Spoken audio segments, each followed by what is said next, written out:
खालील वाक्यातील क्रियापदाचा अर्थ ओळखा. आता धान्याचे भाव उतरले आहेत.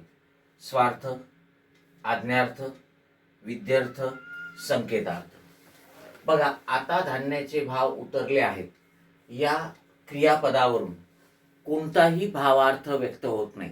आज्ञा देणे किंवा मागणे, विनंती, सल्ला, उपदेश, प्रार्थना, आशीर्वाद, योग्यता, कर्तव्य, इच्छा, तर्क, अनुमान, शक्यता, अंदाज, संकेत असा कुठलाच भावार्थ व्यक्त होत नाही.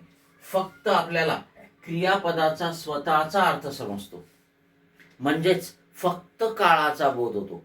आणि ज्या क्रियापदावरून कोणताही भावार्थ व्यक्त होत नाही, क्रियापदाचा स्वतःचा अर्थ समजतो, म्हणजेच फक्त काळाचा बोध होतो, अशा क्रियापदाला आपण स्वार्थी क्रियापद म्हणतो. आणि अशा क्रियापदातून व्यक्त होणारा अर्थ स्वार्थ असतो. आणि म्हणून आता धान्याचे भाव उतरले आहेत या क्रियापदावरून फक्त आपल्याला काळाचा बोध होतो.